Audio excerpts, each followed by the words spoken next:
BCCIയുടെ ഇരട്ടത്താപ്പ് നയം ഒരിക്കൽ കൂടി പുറത്തു വരികയാണ്. അതിന് എപ്പോഴും ഇരയാകേണ്ടി വരുന്നത് നമ്മുടെ സ്വന്തം സഞ്ജു സാംസൺ ആണ്. ചാമ്പ്യൻസ് ട്രോഫിക്കുള്ള ഇന്ത്യ സ്ക്വാഡിൽ ഋഷഭ് പന്തിനെ ഉൾപ്പെടുത്തിയിരിക്കുന്നു. നമ്മുടെ സഞ്ജു സാംസൺ പുറത്ത്. ഇടം കയ്യൻ ബാറ്റർ ആയതുകൊണ്ടാണ് പന്ത് സ്ക്വാഡിൽ എത്തിയതെന്നാണ് BCCIയുടെ ന്യായം.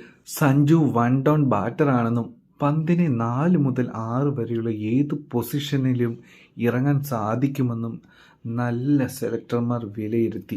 പന്തിന് ഫിനിഷർ റോൾ വഹിക്കാനുള്ള മികവുണ്ടെന്ന് അജിത് അഗാർക്കർ പറഞ്ഞു. സത്യം പറഞ്ഞാൽ അജിത് അഗാർക്കറോടൊക്കെ ഇപ്പോൾ ഒരുതരം വെറുപ്പ് മാത്രമാണ് തോന്നുന്നത്. നായകനായ രോഹിത് ശർമ്മയും ഇതേ നിലപാടാണ് സ്വീകരിക്കുന്നത്.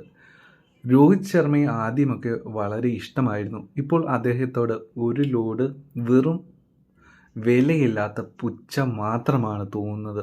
ഋഷഭ് പന്ത് ടെസ്റ്റിലൊക്കെ കൊള്ളാം.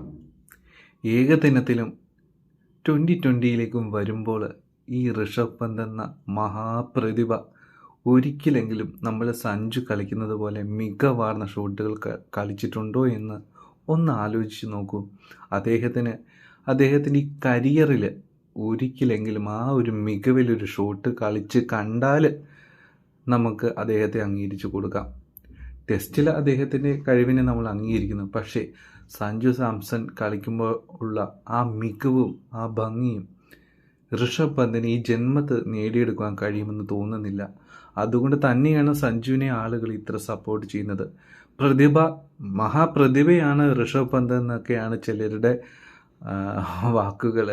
ശരിക്കും പ്രതിഭ നമ്മുടെ സഞ്ജു ആണെന്നുള്ള കാര്യം ഇന്ത്യയിലെ ജനങ്ങൾക്ക് എല്ലാം അറിയാം.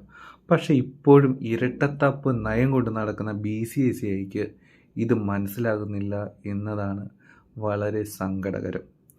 എന്താണെങ്കിലും നിങ്ങളുടെ അഭിപ്രായങ്ങൾ കൂടി കമൻറ്റ് ചെയ്യുക. Take care.